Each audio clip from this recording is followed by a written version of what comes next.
আসসালামু আলাইকুম। আজকে আমি আপনাদেরকে তৈরি করে দেখাবো আপনারা কি করে আনাজি রান্না করবেন। তো অনেকে হয়তো বা নাও চিনতে পারেন, তো আপনাদের বোঝার সুবিধার্থে আমি একটু কাছ থেকে দেখিয়ে দিচ্ছি। এরকম কচুর ডাল যেমন হয়, সাধারণত কচুর ডাল যদি মোটা সাইজের হয় সেরকম ধরনের এটিকে আনাজি বলে।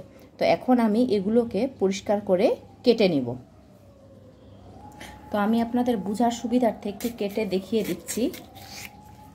তো এভাবে টান দিলে এটির কিন্তু এই যে আঁশ বা ছাল যেটাই বলেন না কেন সেটি ইজিলি যে উঠে যাচ্ছে। তাই আমি প্রথমে এটিকে ছিলে নিচ্ছি।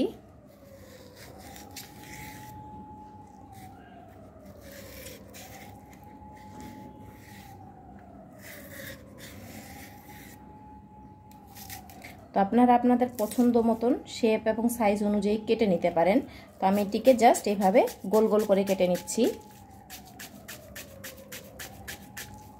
এই যে দেখুন, তো আমার সবগুলো আনাজি এইভাবে আমি কেটে নিয়েছি। এখন রান্না করব।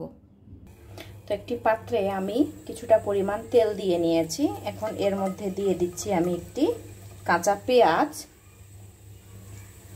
4-5টি মরিচ এবং খুবই সামান্য পরিমাণে লবণ, হলুদ গুঁড়া এবং জিরা গুঁড়া। এটি দেখতে অনেকখানি মনে হলেও দেখা যায় কি যে যখন রান্না হয়ে যাবে জিনিসটি অল্প হয়ে আসবে। তো ভুল করেও আপনারা কিন্তু বেশি লবণ দিতে যাবেন না, অল্প একটু লবণ দিলেই হয়ে যাবে।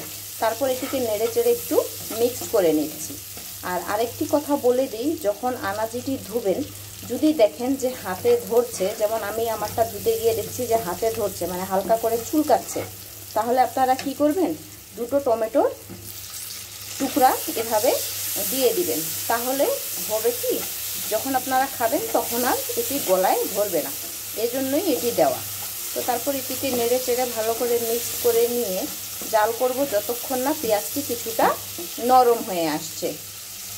তো পেঁয়াজটি আমার নরম হয়ে এসেছে। এ পর্যায়ে আমি দিয়ে দিচ্ছি আমার ধুয়ে রাখা আনাজিগুলো। এখন কিছুটা পরিমাণ আঁচ বাড়িয়ে দিয়ে এটিকে ভেজে নিব প্রায় 2 থেকে 3 মিনিট ধরে।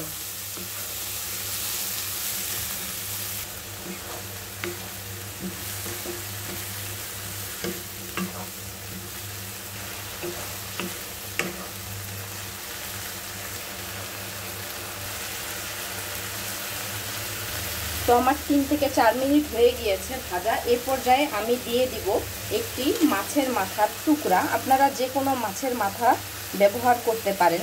তা আমি এটি অলরেডি ভেজে রেখেছিলাম ফ্রিজে, সেখান থেকে বের করে দিয়ে দিচ্ছি।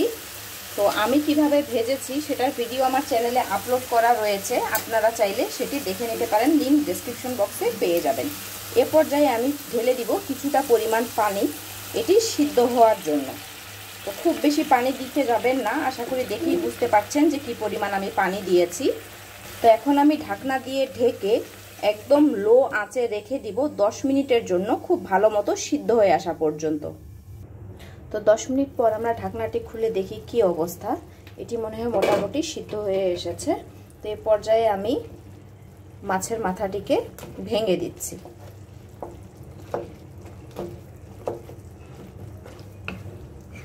তারপর এটিকে একটু নেড়ে চেড়ে মিক্সড করে নিচ্ছি। তো আমি যেহেতু ঝোল রাখবো না, তো এজন্য আমি আঁচ বাড়িয়ে এটিকে একটু ভেজে নিব।